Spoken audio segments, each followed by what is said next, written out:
Here's what I want you to think about. This week, the coffee guy came to the church. He drops off the coffee, the cream, and the sugar, and he cleans the coffee maker. Now, I'm real particular about my coffee. And he brewed a pot of coffee, and it was the color to his shirt. It was Windex blue. And I was fussing at him going, now, if my coffee, this next load of coffee, tastes like Windex, I will be all over your case. Because I want coffee that tastes like Windex. But actually, he says, and he had a variety of brushes. He cleaned it every which way. And do you know the next pot of coffee we made was fresh, strong, and perfect. So cleaning is a good thing. Now, how many of you saw, speaking about Windex, you remember my big fat Greek wedding? Remember the Goofy Father? What did he use if you had a little zit on your chin? Windex. What if you had arthritis in your hand? Windex. A little ache in your back? Windex. Now, I don't know if Windex has medicinal qualities, but it doesn't hurt for a little TLC. But the other part of that is I wish when we come to church, trusting that this is a place of healing, I wish when we came to church, each one of us was given a little bottle of magic Windex. And the softest cleaning cloth you could imagine. Because see, each one of us is created in the image of God. Each one of us, because we are created in God's image, we are holy. And the thing is, we go about life and we get on down the road, and you know what? We're looking a little dusty. Or we're looking a little muddy, a little mud splattered, or we're looking like we got bugs on our windshield. And the image of God, well, it's just not what as shiny as it could be. And wouldn't it be wonderful if you walked in the door and somebody come up to you in the greatest of care and love and say, "Oh, you're looking a little dusty." And they just, and then they take that soft and they shine up and say, "Oh, I see the image of God in you now. Yeah, I knew it was there." And they look at you, and then they'd say, "Man, somebody's been throwing rocks at you." And they would take that magic Windex and even the little chips, like on your windshield. We could just smooth them out. And sometimes you arrive here, though, and you'd be so broken. People do that.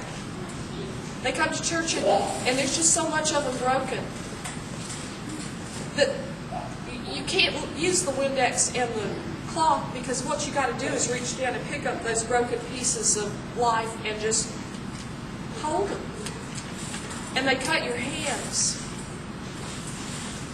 And you cry with them because they hurt it, and now you hurt with them. And we can't put a mirror back together. We can't put a piece of glass back together. We just sweep it up and take it back. But you know what? The image of God in us is broken and flawed, and in fact shattered. God doesn't throw anybody away. It's redemption. It's a restoration.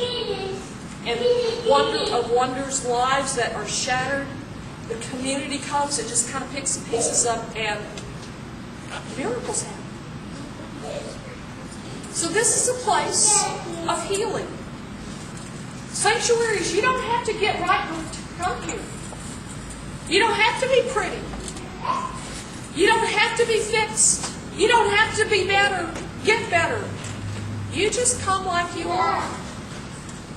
And the joy of the community and the love of Christ in the community just reaches out and says, "I'm just going to love you. I'm just going to love you just like you are." Because a sanctuary from the Latin sanctus, holy and safe. Just come here and be here. So if this is a safe place, now you need to look with me at verse 24. I love this verse. I did not write this verse. I am just reading this verse. It says, "And let us consider how to provoke one another." Did I say that right? I didn't finish it. I know. Those of you that look at the words, I know I did not finish it. But us come together that we might provoke one another. There are those of you who think that's the way it's supposed to work. When our children were little, when Dan was 4 and Drew was 2. No, excuse me, I got that wrong. He's having way too much fun. Just like that. Our oldest and our youngest. Our youngest knew exactly how to provoke his brother. He knew the buttons. He could look at him and turn him inside out and provoke him to complete anger and anxiety and irritation. We are very good at families to provoke each other.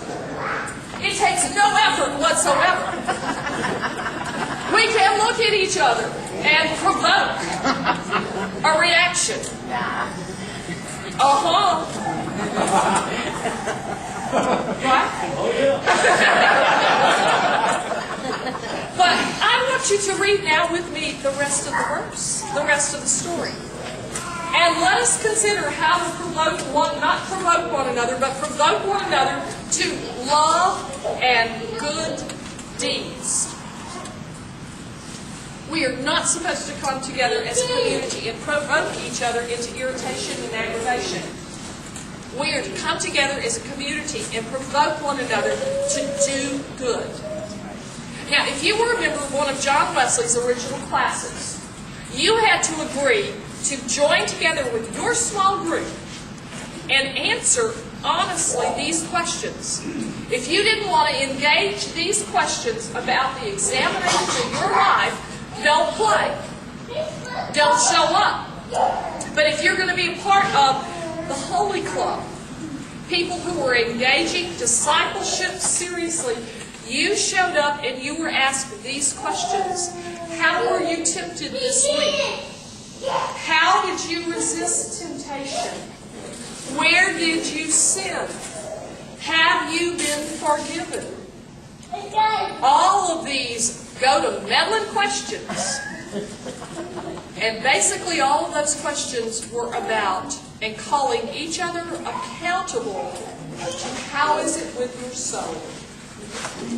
How is it with your soul? So that the people of the sanctuary are called into accountability. And our lives support, encourage, correct, and love each other in the sanctuary. So, if we have a safe place where we are healed, if we have an accountable place where we're held accountable, live up to our healing, our salvation, I think the last thing that we do when we come together as a church community is we rehearse. We practice rehearsal, practicing a play. Or like an athlete, practicing out there early in the morning, running splits. Doesn't have a thing to do with the race, you think, but if he doesn't do that rehearsal, he can't run the race. Same thing with us. Every Sunday morning for us is a rehearsal. If we get it wrong, guess what? We're going to do it over next Sunday. If the band sings it wrong, oh well, we'll rehearse some more. If we don't sing the doxology well, guess what? We'll rehearse it some more. Let me tell you what we're rehearsing for. First, we rehearse in here how to forgive and love each other so that when we go out into the world, we know how to forgive and love each other. We practice it here. We do it there. We don't get it right there. We come back and we practice it again. Until one day we get it right. But we're practicing for something else. You know all that confusion language that Dick read to us at the end about the end time and all these things happening? I don't know what the end time will be like.